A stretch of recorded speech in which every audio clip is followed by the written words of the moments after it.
Pessoal, meu nome é Cristiane, eu sou aluna do curso de graduação em Ciência de Dados pela Uninter e vou apresentar hoje um trabalho intitulado Uma investigação sobre a governança na Câmara Municipal de Santana do Livramento, no Rio Grande do Sul, à luz do estudo 13 do PSC IFAC.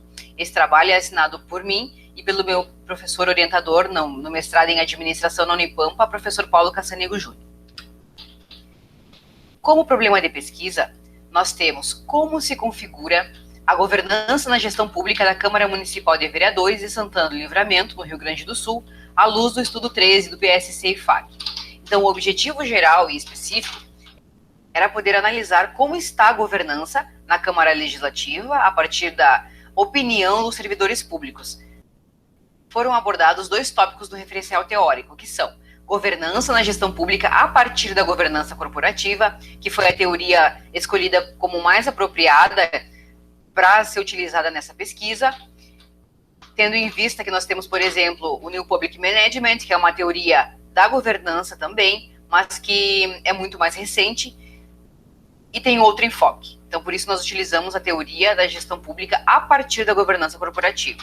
Temos também a questão do estudo 13 do PSC IFAC, que é o próprio estudo, a constituição do estudo, e o foco nas principais recomendações que são propostas pelo IFAC, que é a Federação Internacional de Accountability, que é uma entidade reconhecida internacionalmente e apresenta já um questionário padronizado para medição de governança, que foi o questionário que foi aplicado nessa pesquisa.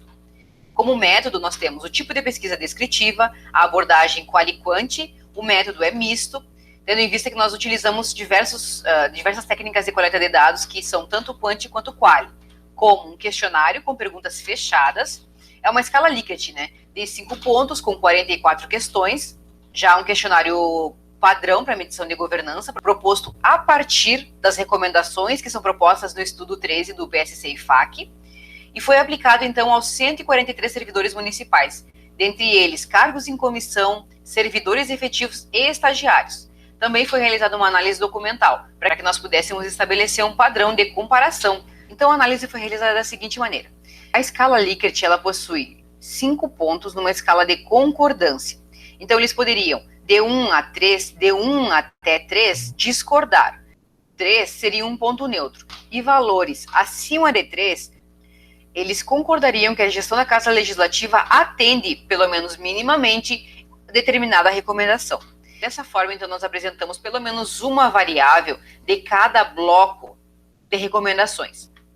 Começando, então, pela número 1, que é padrão de comportamento ou normas de conduta, onde os servidores públicos concordaram, pois atribuíram uma média ponderada de 4, que a administração possui mecanismos adequados para assegurar que os membros do corpo diretivo e demais servidores não sejam influenciados por preconceito, imparcialidade ou conflitos de interesse.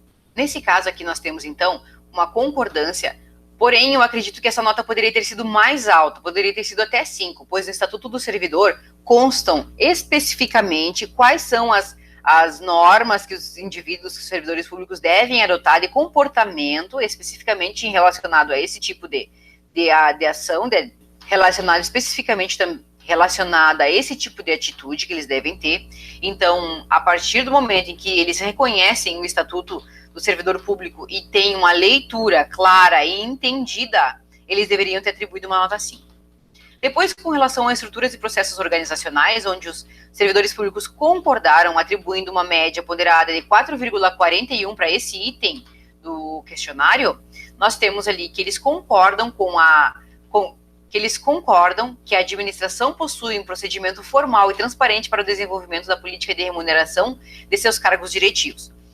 Bom, com relação a esse item, foi possível verificar que a política de remuneração dos cargos diretivos e dos demais cargos que compõem a Câmara Municipal de Vereadores, ela é regida não só pela Constituição Federal, que é a principal referência de legislação no Brasil, mas também pela Lei Orgânica do Município, onde está especificado como deve ser realizado o cálculo para a política de remuneração. Por isso, acredita-se que eles deveriam ter atribuído uma nota 5, mas está bem próximo de 5, né? 4,41.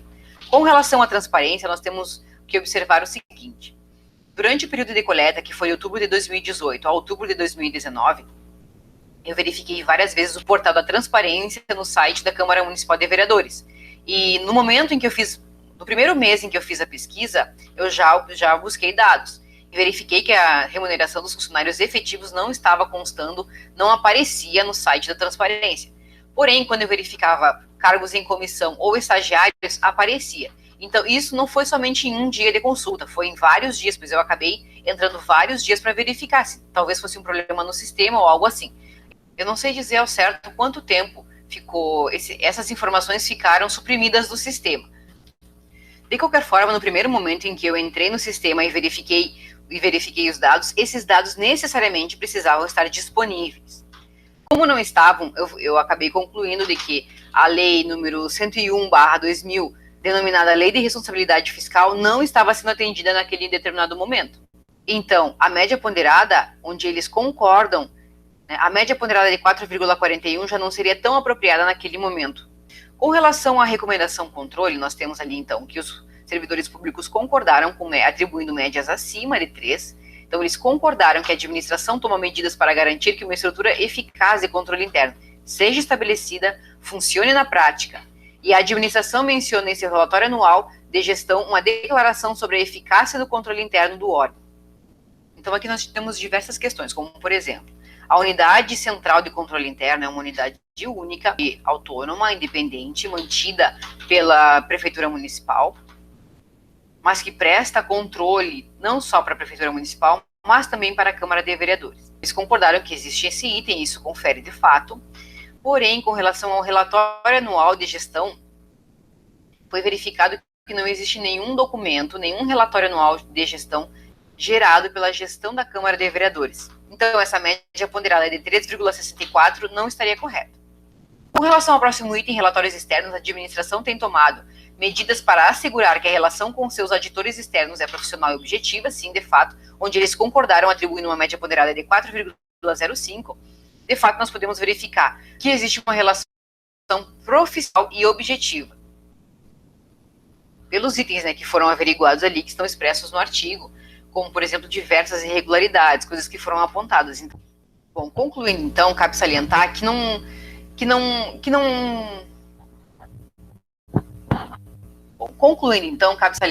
há como medir se a governança é fraca, média ou forte, tampouco esse é o objetivo da nossa pesquisa. Porém, nós podemos apontar os pontos em que a governança ela é falha, as boas práticas de governança não estão funcionando dentro da Câmara de Vereadores e apontar pontos de melhoria e formas de como eles podem resolver esses itens específicos.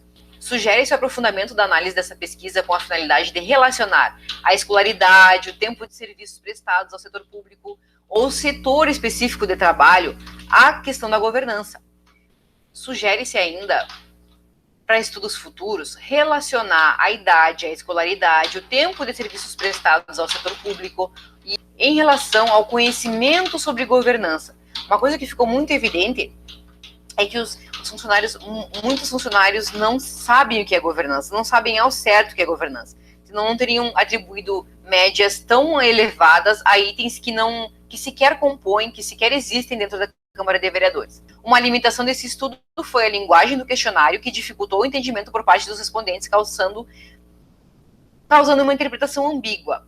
Essas são as nossas referências. Muito obrigada.